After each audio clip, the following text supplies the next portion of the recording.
En pleno siglo XVIII, el reino más glorioso de Europa se enfrentará a un poderoso enemigo: el poder de su propio pueblo. Surgirá un hombre que instará a la nación a deshacerse de un rey incompetente y de una reina odiada. Y una nueva república nacerá de la sangre de la Revolución Francesa. La Revolución Francesa. La Revolución Francesa es un momento extraordinario en el que la gente empieza a creer que puede rehacer casi toda la sociedad. No solo pueden cambiar la política, las instituciones, sino que a través de la acción política pueden cambiar también la propia naturaleza humana. La Revolución Francesa realmente constituye una encrucijada para el mundo moderno, porque todo empieza a tomar una dirección diferente. Nacida en plena era de la Ilustración, la Revolución fue testigo de cómo la tierra feudal le daba la espalda a la tradición aristócrata y trazaba un nuevo camino para el futuro. Hará temblar los cimientos de Europa y su impacto afectará al mundo entero. En la primavera de 1770, nadie hubiese podido prever los turbulentos acontecimientos que estaban a punto de suceder. El Palacio de Versalles se llena de distinguidos miembros de la corte real. Acabado en 1682, Versalles fue la obra maestra del rey Luis XIV. Para poner cierta distancia entre él y sus súbditos, Luis XIV se trasladó fuera de la capital de Francia, a un pequeño pueblo a 19 kilómetros al este de París, donde ordenó la construcción del palacio más grandioso de toda Europa. Durante casi 100 años ha sido la residencia de la hasta ahora inquebrantable monarquía de la nación. Y hoy es testigo de una boda muy importante. El nieto del rey Luis XIV, el príncipe Louis Capet, el siguiente en la línea sucesoria al trono, está a punto de casarse.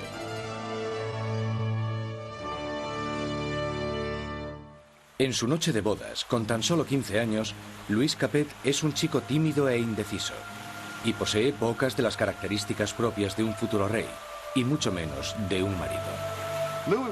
Luis era regordete, tímido, un quinceañero totalmente incompetente, con ningún tipo de distinción.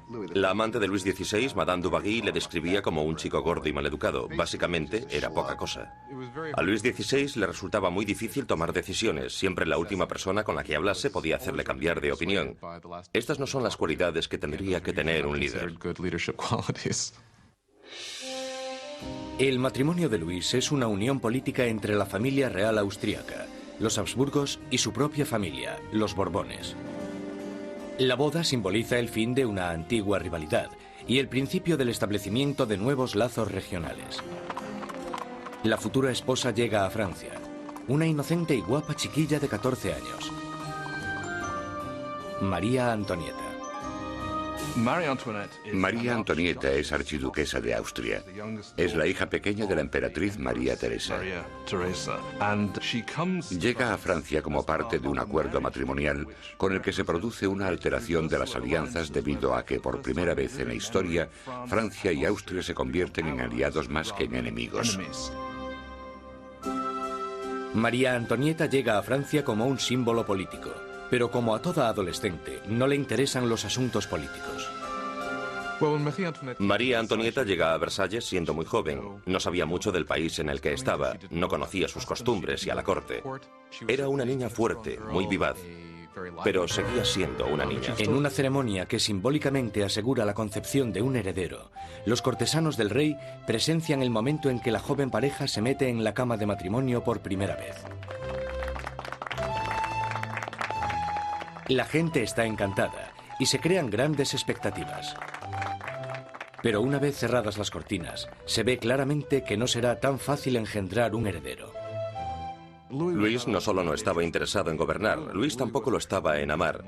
Y las primeras noches no le hizo mucho caso a su mujer, ni por extensión a su matrimonio.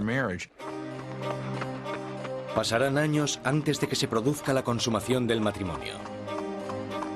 La ausencia de un heredero pronto hará que surjan rumores en todo el país que continuarán persiguiendo a la pareja en los años venideros.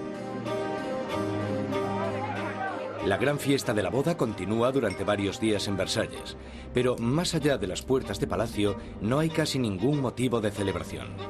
Años de mala administración por parte de la monarquía han llevado a los franceses a pasar penurias y hambre. Casi una década antes, el rey Luis XV había perdido una guerra de 7 años, luchando contra Inglaterra por América del Norte. El desafortunado conflicto casi arruina a Francia, dejándola sin dinero y sin prestigio.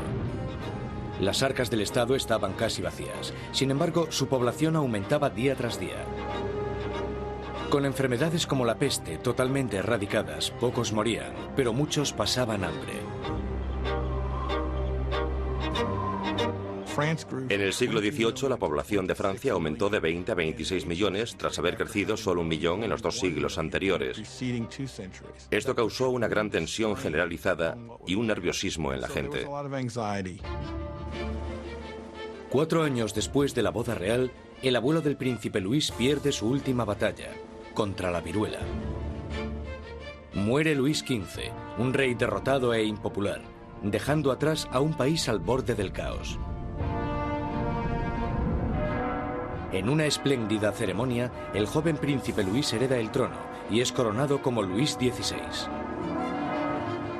A pesar de la grandeza de su coronación, Luis XVI es totalmente consciente de que no está en absoluto preparado para ejercer de rey. Para ver aplicadas las ideas de la Ilustración, solo había que echar un vistazo al otro lado del Atlántico, donde los americanos luchaban por independizarse del antiguo enemigo de Francia, Inglaterra.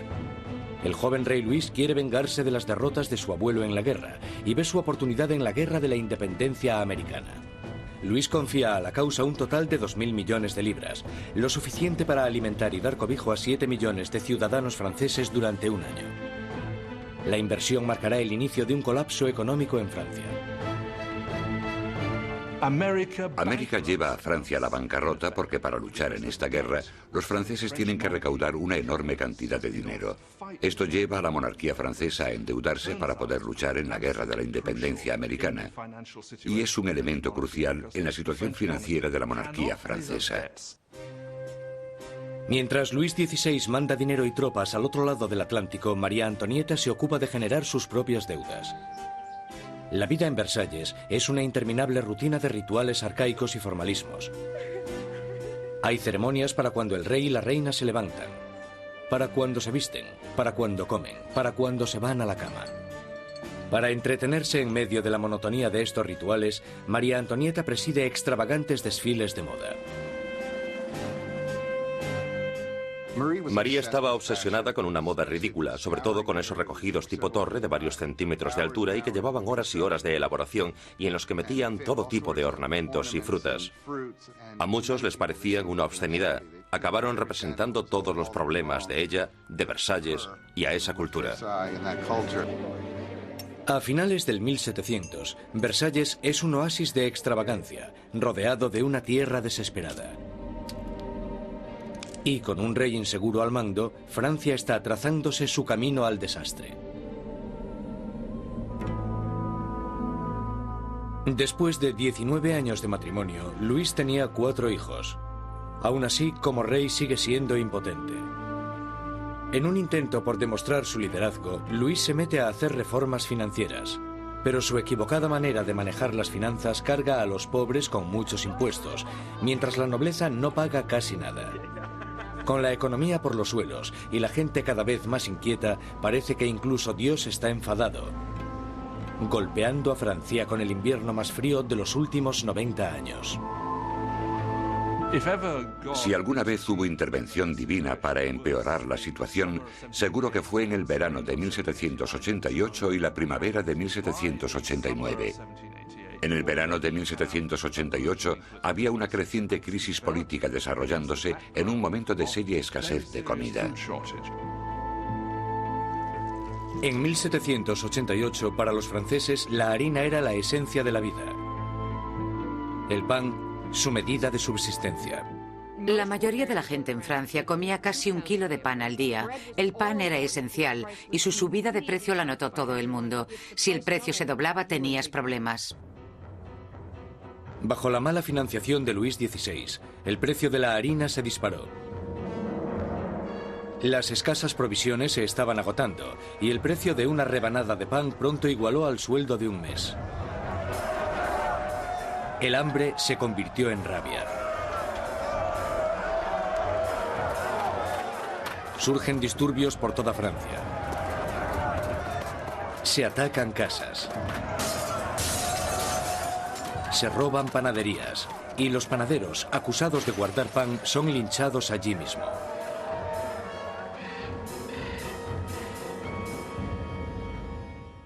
Con la economía destrozada, los bancos fuerzan a Luis XVI a contratar a un ministro de Economía, Jacques Necker. Necker, un pensador progresista, es popular entre la gente de una manera que Luis XVI solo puede envidiar. Durante la primavera del 89, Jacques Necker fue, sin lugar a dudas, el ministro más popular, porque saltó a la luz pública por sus escritos sobre el deber del gobierno de asegurarse de que haya pan y grano suficiente para todos. Con la nación en crisis fiscal, Necker insta a Luis XVI a convocar una reunión con el tradicional cuerpo representativo del reino, los Estados Generales.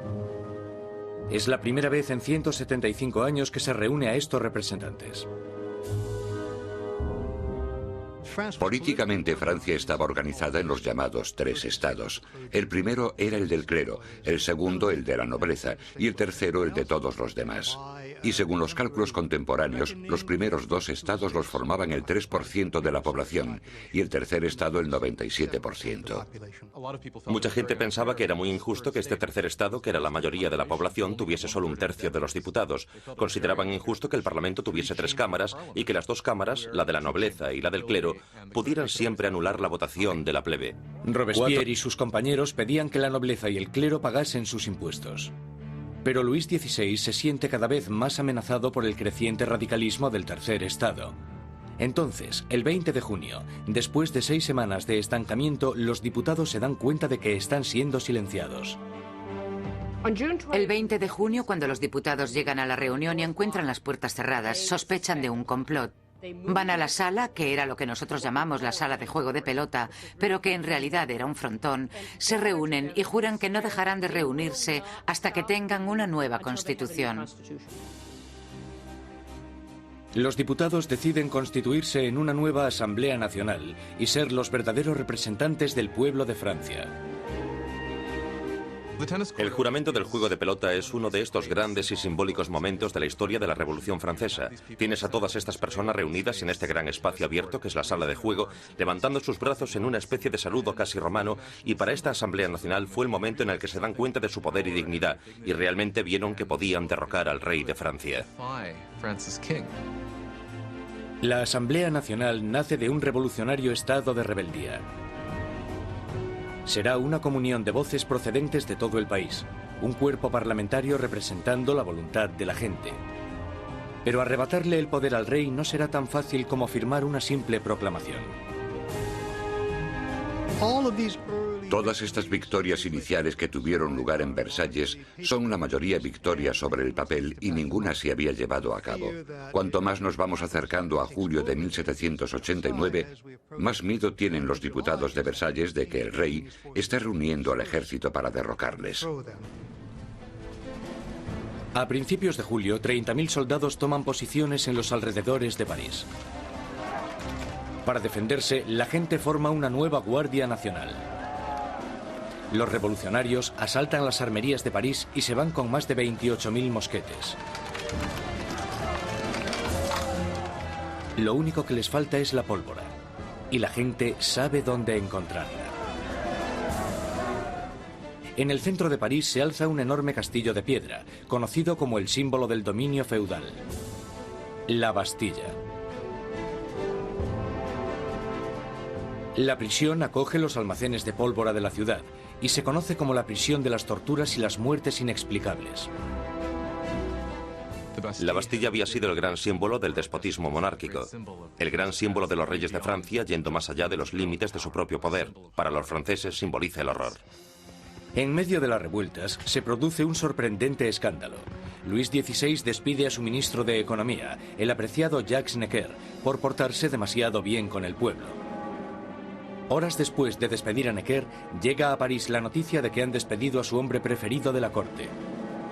No queda más opción que la sublevación. El 14 de julio, multitud de gente se reúne identificándose entre sí con un pequeño emblema. Rojo y azul son los colores de París, separados por el blanco, el color de la Casa de los Borbones. El tricolor ha nacido. De entre la multitud exaltada, una voz grita: ¡A la Bastilla! Con el ataque a la Bastilla, la gente de París está diciendo: no te podrás librar de una nueva Asamblea Nacional. La gente está tomando cartas en el asunto, está cogiendo las armas y diciendo: estamos del lado de la revolución. Cuando el director de la Bastilla, Bernard Delaunay, se entera de que una gran multitud se está aproximando a la prisión, intenta cerrarla. Monta una defensa desesperada, pero los revolucionarios asaltan la fortaleza y arremeten contra los guardas con cuchillos y lanzas. Finalmente, el director Delaunay se rinde, pero la multitud enfurecida le agarra arrastrándole por las calles. Le abuchean, le dan patadas y le golpean hasta que grita: «¡Dejadme morir!». La multitud entusiasmada accede con mucho gusto a su petición. Le apuñalan, le disparan y nace una revolucionaria tradición. Su cabeza decapitada desfila por las calles clavada en una lanza. Los diputados de la Asamblea Nacional no condenan inmediatamente este acto de violencia. De hecho, lo aceptan. Y fue esta aceptación de la violencia política lo que, bajo el punto de vista de algunas personas, creó una forma de conducta que tendrá consecuencias catastróficas para el desarrollo de la revolución. Con el humo aún levantándose de la Bastilla, Luis XVI vuelve de su viaje de caza. Debajo de la fecha del 14 de julio de 1879 escribe: «Nada», refiriéndose a su desafortunada caza. Un asesor le interrumpe con las noticias de los disturbios y la caída de la Bastilla. Luis XVI le pregunta: ¿es una revuelta? «No, señor», responde. «Es una revolución».